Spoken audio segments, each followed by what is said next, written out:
Biz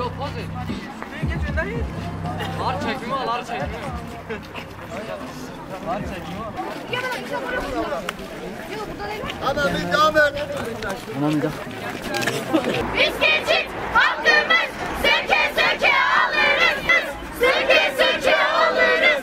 Biz geçit hakkımız, söke söke alırız. Geçit hakkımız, söke söke alırız. Biz geçit hakkımız, söke söke alırız.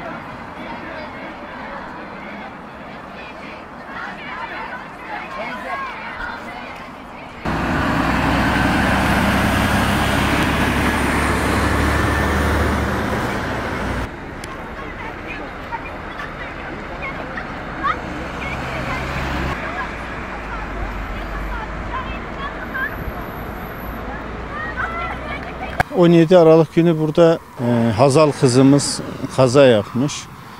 Burada daha önce de okul yönetiminin vermiş olduğu bilgilere göre karayollarından üst geçit veyahut da alt geçit talebinde bulunulmuş.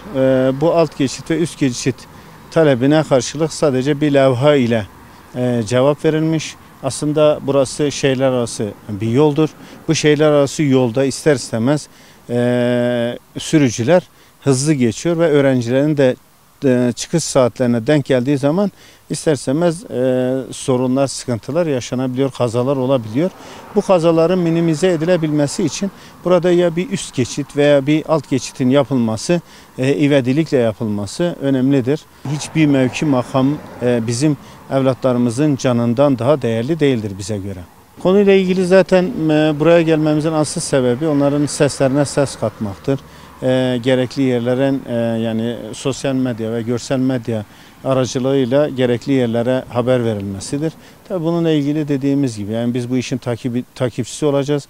Gerekirse bölge müdürümüzle, karayolları bölge müdürümüzle veya işte şube müdürümüzle görüşmeler yapıp yani bu sorunun, bu sıkıntının çözülmesi noktasında bir irade ortaya koyacağız inşallah.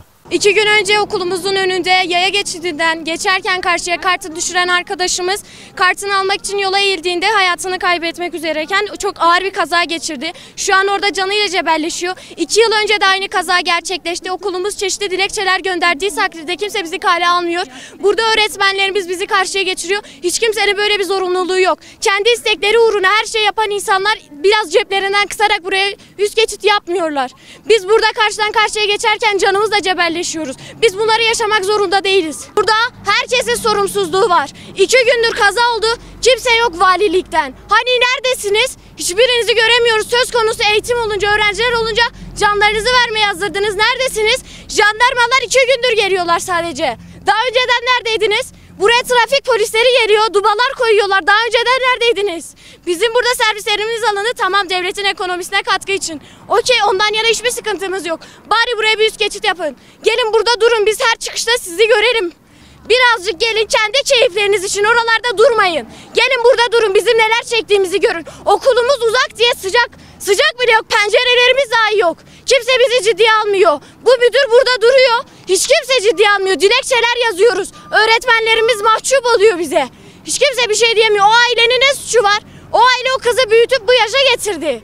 Ölmeye mi gönderdi okula? Diğer kız peki 12. sınıf, o kadar yıl okudu. Cebelleşti. Kendi hayalleri var bu insanların. Kendi hayatları var. Siz bu kadar basite mi alıyorsunuz insanların hayatını? 2 sene önce bir arkadaşımız burada vefat etti. Biz bunun üzerine Milli Eğitim'e söyledik, bize üst geçit yapsınlar. Üst geçit yapmadıkları için bir arkadaşımız daha galiba durumu şu anda ağırdır ve kritik. Biz bunun için buraya üst geçit istiyoruz. Üst geçit olmadığı sürece bizim birçok arkadaşımız, belki ben, yarın başkası orada ölebilir. Bundan dolayı üst geçit yapılmasını istiyoruz en kısa zamanda. Biz burada canımıza cebelleşirken arkadaşımız orada yoğun bakımda ve müdürümüz, jandarmalar, tüm Milli Eğitim Bakanı'na buradan sesleniyorum. Yeter artık, biz burada üst geçit istiyoruz. Bir şey istemiyoruz, zor bir şey değil yani. 2 demir dizeceksiniz oraya. Bir şey değil yani bu. Allah'ını severseniz 2 öğrenci gitti bu okuldan. Ne istiyorsunuz? Dağ başındayız. Dağın başında ineklerle mi konuşacağız biz? İneklerden mi yardım isteyeceğiz? Biz burada Gerçekten canımızla cebelleşirken bizim geçen sene servislerimizi aldılar. Neden? Neden? Devlet için. Devlet için yapıyorsak buraya bir üst geçit yapmak zorundasınız. Alıyorsunuz bari servisleri, yapın üst geçidi. Geçen seneki arkadaşımız öldü. Biz ölmesini istemiyoruz arkadaşlarımız. Yaşamak istiyoruz. Okumaya geliyoruz. Eğitimimizi görmeye geliyoruz.